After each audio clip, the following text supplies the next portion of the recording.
Hi, I'm Michelle Druba, and I am the leader and co-leader of my attachment parenting group here in Clovis, New Mexico. I've been doing a series of videos on attachment parenting, and I already kind of covered a general attachment parenting video. But there was a couple of things that I realized that I left out that I wanted to go into a little bit more detail about, just because it's important, and as many questions as I can eliminate, the better.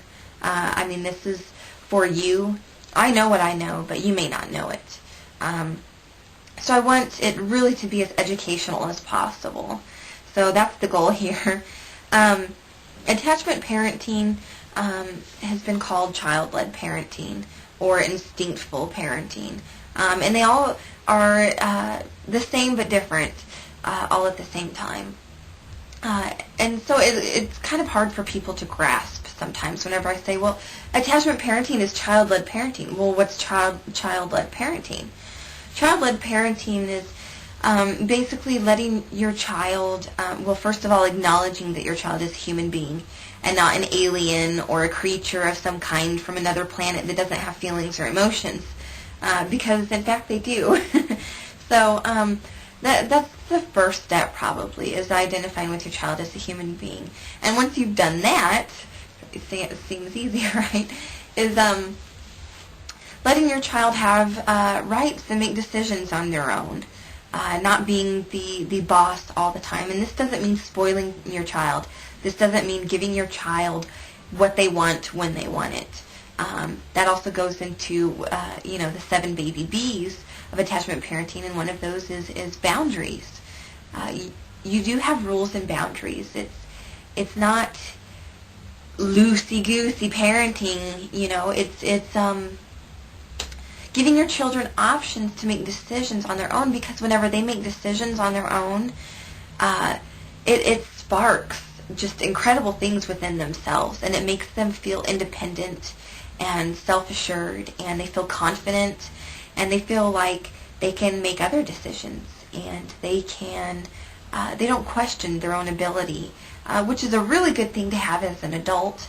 I know from my own personal experience, and not everybody's like me, but I was somewhat of a meek child, and the kind of child that even as a teenager, I just kind of let everybody do whatever they wanted to me, and I was everybody's friend, and I didn't have any self-confidence, and I didn't have any self-esteem.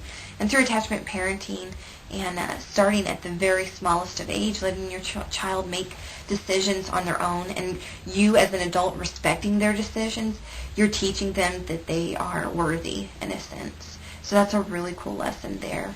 So back to child-led parenting. Child-led parenting is, some examples are, whenever it comes to breastfeeding, letting your child wean themselves instead of weaning them.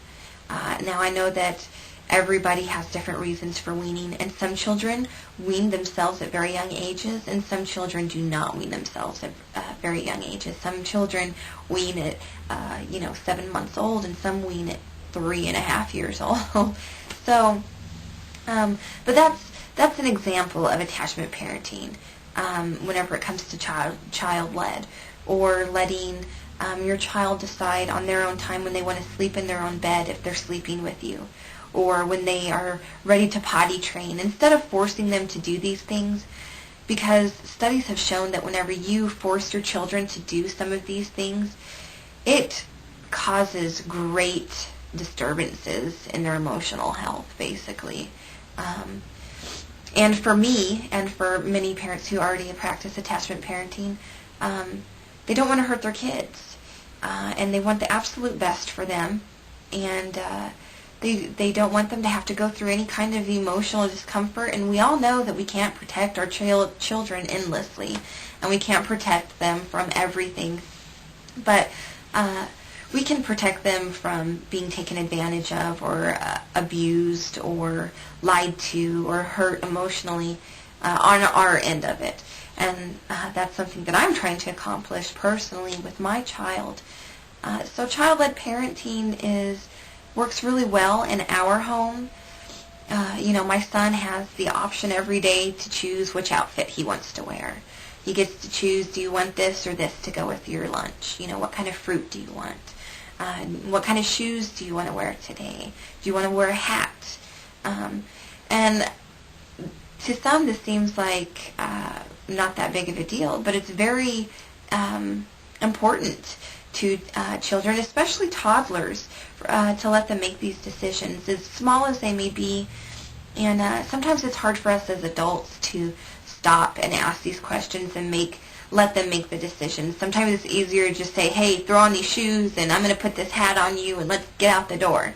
So it takes a little bit of patience, which is something that even I have had to work on personally. I thought that I was a very patient person, but once I became a mother, I really started to realize that I wasn't as patient as I thought, and I had to work on that a little bit, because I have always been a get her done, here and now, as much as I can cram into one slot at a time kind of a person. And I've had to really slow things down since I've become a mom. So anyway, that's the child-led aspect of attachment parenting.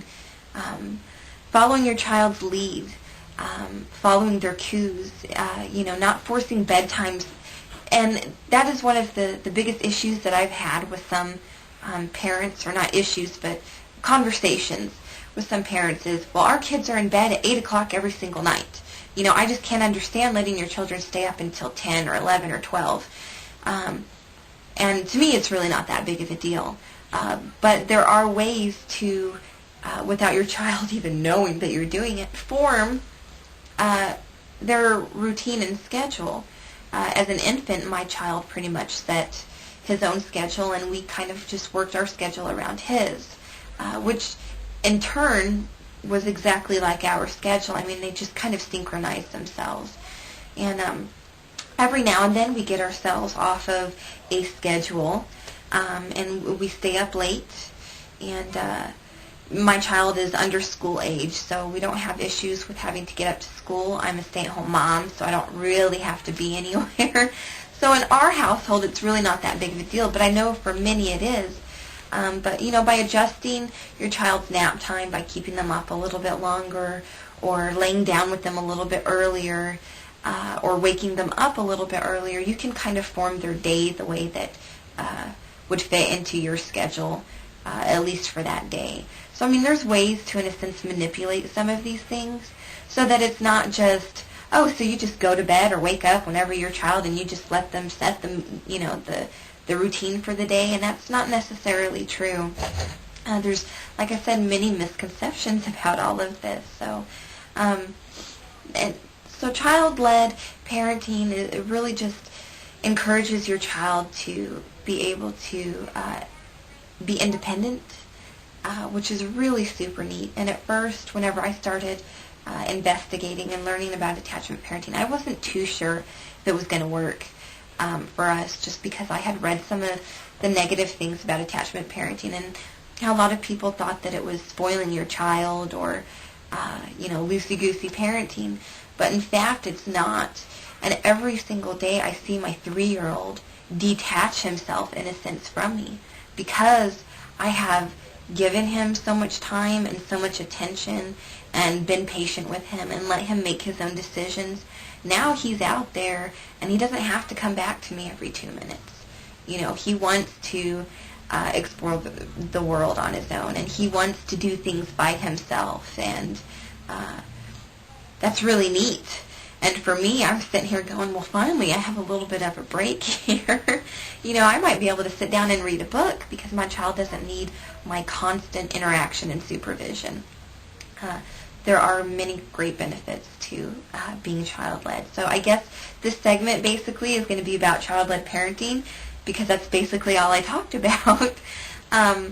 So we will cover other issues later. If you have any questions, be sure to write them down, send me comments, check out the website. If they're negative comments, that's okay too. I don't expect anybody to believe what I believe or parent the way that I parent. I don't judge anybody else. I just know that this works really well for us, and we love it, and I couldn't imagine any other way of parenting because it's so easy and it's so fun. And my child is just happy, and that just thrills me to death. So I guess I will talk to you later. Bye. Thanks for watching.